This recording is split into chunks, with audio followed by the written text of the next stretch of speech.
की उभाटा गटात फार मोठी फूट पडणार आहे. तर या सुषमाताईंच्या टाळ्या, संजय राऊतांनी स्वागत, असं तर नाही ना की सुषमाताईंना संजय राऊतांनीच पाठवलंय. याच्या मागे स्वतः उद्धव ठाकरे सुद्धा असू शकतात. त्याचे काही आमदार असं म्हणताना आपण बरेच वेळा ऐकलंय की आता उद्धव ठाकरे काँग्रेसमध्ये विलीन होणार. संजय राऊतांनी सर्वच मित्रपक्षांना सल्ला दिलाय. त्या सगळ्यांनी काँग्रेसच्या झेंड्याखाली एकत्र येऊन एक मजबूत काँग्रेस उभी कर, याच काळाची गरज आहे. मित्रांनो, 2022 साली ज्यावेळेस शिवसेनेत उभी आडवी फूट पडली आणि एकनाथ शिंदे वेगळे झाले, त्यांनी देवेंद्र फडणवीसांसोबत मुख्यमंत्री पदाची शपथ घेतली आणि ते सरकारात गेले. 2.5 वर्ष ते सरकार चाललं. त्यानंतर परत निवडणुका झाल्या, देवेंद्र फडणवीस परत मुख्यमंत्री झाले आणि सरकार चालू होतं. कुणाला काही कल्पना नव्हती. ज्यावेळेस विधानसभेची निवडणूक झाली, या निवडणुकीत उभाटा गट हा विरोधातला सगळ्यात मोठा गट ठरला.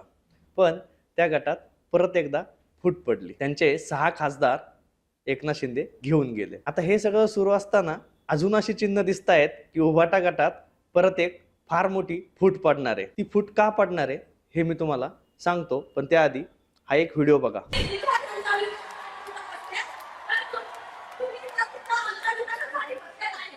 आता सुषमाताई इतक्या टाळ्या वाजवत आहेत, त्याच्या आधी तुम्हाला संजय राऊतांचं आठवत असेल. संजय राऊतांनी राहुल गांधींचं स्वागत केलं. तर या सुषमाताईंच्या टाळ्या, संजय राऊतांनी स्वागत, असं तर नाही ना की सुषमाताईंना संजय राऊतांनीच पाठवलंय. कारण तुम्ही हा सुषमा अंधारेंचा व्हिडिओ परत एकदा बघा. टाळ्या वाजवणारी बाकीची सगळी मंडळी, त्या धीरज देशमुख किंवा बाकीचे काँग्रेसचे नेते आहेत, एकट्या सुषमाताईच आहेत ज्या उभाटा गटाच्या आहेत. बरं, त्या टाळ्या इतक्या आनंदाने वाजवतायत, अगदी भाऊक झाल्यात. TV9नी बातमी केली सुषमाताईंना अश्रू अनावर झाल्याची. राहुल गांधींच्या बोलण्याने एवढ्या प्रभावित होऊन अगदी भाऊक वगैरे जर सुषमाताई होत असतील, म्हणजे त्याचं कारण असं आहे, इकडे उभाटा गटात राहून इतक्या वर्षात अजून काहीच मिळालं नाहीये, एखाद्याही वेळेस तिकीट नाही मिळालं, त्याची खदखदही त्यांनी व्यक्त केलेली आहे. मग काय हरकत आहे की आपण समजा राहुल गांधींच्या पक्षात गेलो आणि तिकडून आपल्याला समजा एखादी आमदार की विधान परिषद असं काहीतरी मिळालं, तर काय हरकत आहे घ्यायला? असं तर सुषमाताईंच्या डोक्यात नसेल ना. त्याचं दुसरं एक कारण असंही आहे की संजय राऊतांना आता त्यांचा कार्यकाल संपल्यानंतर परत खासदार होण्यासाठी जी संख्या लागणार आहे ती अपुरी पडेल बहुतेक,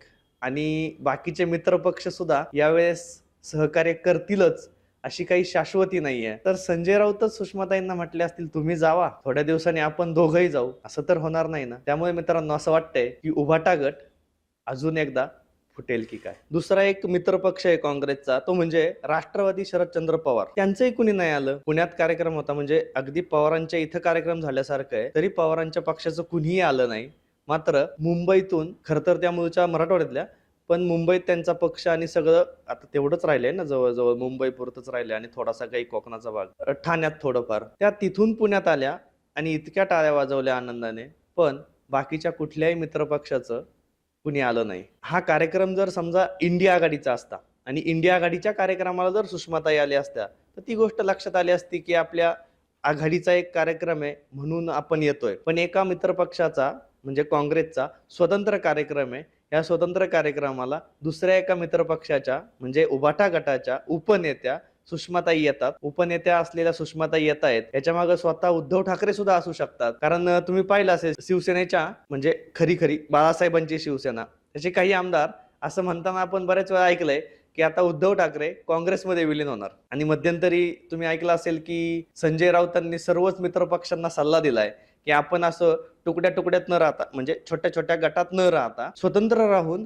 आपलं नुकसान करून घेण्यापेक्षा सर्वांनीच काँग्रेसमध्ये सहभागी व्हावं आणि काँग्रेसला सशक्त बनवावं.